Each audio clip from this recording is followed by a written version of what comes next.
Boy, it's been a long time since we videoed. We're doing a little bit something different here. Truck's all shiny. Conestoga. What?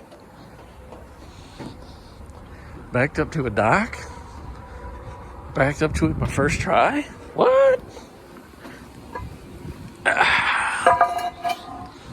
Throw that in there, make sure we're good. That is money. All right, so while we're waiting here, we can play Reefer Boy for a while or whatever, drive in. So we haven't videoed in a while, taking a break a little bit, needed a break. It was a lot of mundane, just back and forth. We were doing a lot of them RGN loads, just hauling AC units down and grabbing those battle trucks, those garbage truck chassis, and coming back. And it's perfect time for me to take a break. You don't want to keep seeing the same thing over and over and over again. Like I said, I don't fuck shit up, so there's not really a whole lot to video. So some things came up to where we needed all of our RGNs in the yard because we have HVAC units that are going out to the middle of nowhere in Washington State. And we all know how the load boards are. I'm not about to get stuck out there, so I told them I'm not doing that. If you want to run them, run them. I'll do something else for a while. I'm not going to get stuck out there. So that's what I've been doing. Last week we ran flatbed, just open deck flatbed. What did we haul? We had a new customer in town.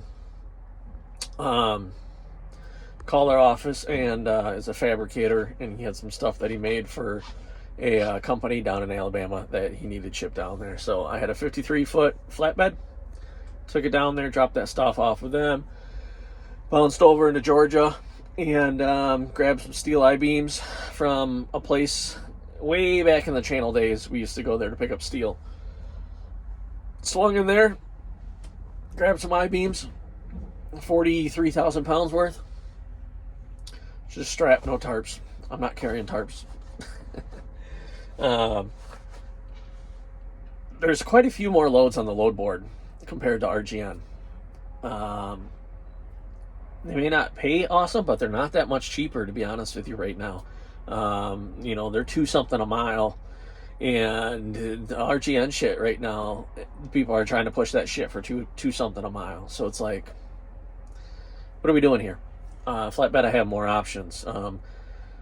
If we want to compare it, like on an RGN load, you would look up and you'd see like 25 loads for that selected area, and you would have to, select which ones out of there you can't work and which ones you can, and try to get those. And with the flatbed, I pulled it up, and this is like 4 days in advance, and there was already like 180 loads on the board. So a lot of loads on flatbed. So that was really nice. So came back, dropped off a flatbed this morning. Well, we got our truck washed because it was nasty. It was nasty. Got our truck washed and went to the shop, swapped over into this Conestoga, which obviously we have to swap our box chains over and stuff like that, get it onto this trailer, get our monthly stuff done, get our grease done, yada yada. And then come here, and we're picking up some HVAC units. This is a 2-stop load going down into Louisiana. Both stops are in Louisiana. And this is the first time, I'll be honest with you, that I've had to bump a dock at this company. I've had to do it one other time with a Conestoga. Actually bump a dock, and they just load it like a dry van. So we got to see what this is, how we're going to secure it, and all that crap.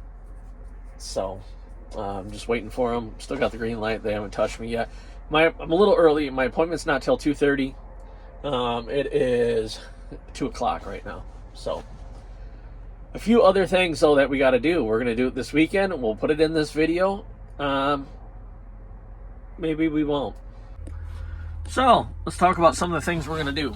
That little box right there. What that little box is, that's our AC belt tensioner. If you remember before, we changed out the idler pulley on the AC system. You got your compressor, and then you got your idler pulley, and then you've got the tensioner. and then it wraps around one of the other components or whatever that spins off of your main serpentine to get all that spinning as well. Still, okay, sorry about that. I got interrupted. They told me they needed me to open up the curtains to load it, because they've had in the past they've had a forklift driver tear the curtains open while loading. Whatever.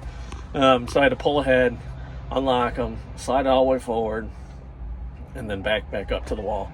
But anyways, we're going to put that new tensioner on. I'm going to show you some tricks to doing that. If you don't do it right, you could fuck up the whole front cover of your motor.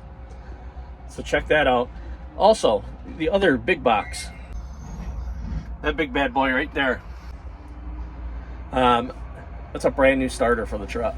I've noticed the whole time I've had the truck, it's been weird. Like, you turn the key a couple times and it won't start, it just clicks. Could be a few things. Could be the solenoid, could be some other, like a solenoid protection valve or some shit like that. So it sounds like they've got a few tricks in the shop to verify if it's not the solenoid. You know, they've got a few things. We're not going to discuss that right now. Pretty sure it's the starter is just getting old. You can tell sometimes when you do start it, it kind of hits the first compression stroke and kind of like and then starts turning. It's usually the sign of a weak starter. Sometimes they go, sometimes they'll do this for a little bit, sometimes they'll just quit. So we're going to change that this weekend before that thing fails on me and it's 30 below and I can't get the truck started. Do a little bit of work ahead of time, especially when you know shit weather's coming. And we're going to start getting bounced around here. So we're going to get loaded. I'm going to make sure they're doing things right and see what we got. Okay, so this is like the stuff that we're getting. Pretty small. It's just going to be a just strap it and go type of a deal. They're pushing it from the back all the way across the deck sideways, so when we get to the place they can have the fork pockets to unload them. Okay, so this is going to take a little bit of time. They just notified me that they got a 30-minute meeting they got to go do, and then they'll come back and finish load me after that. Whatever is what it is. So you see the units that we're going to have. I'm going to let them just stack them on, and then we'll strap them all from the back forward.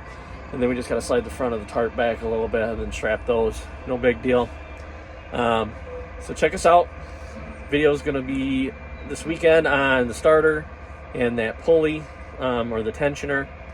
And if you've never done it before, neither have I. We'll see how hard it is. It sounds pretty simple. I'm very mechanically inclined. This doesn't intimidate me, not the slightest. So we're gonna get this done here, go home, and then we'll take this to the house, and tomorrow we're gonna plug away on that. So just wanted to get a short video up for you guys. We're still alive. I haven't OD'd yet. Nothing crazy. I haven't started a 12 gauge. Just fighting through this market. So see you guys this weekend.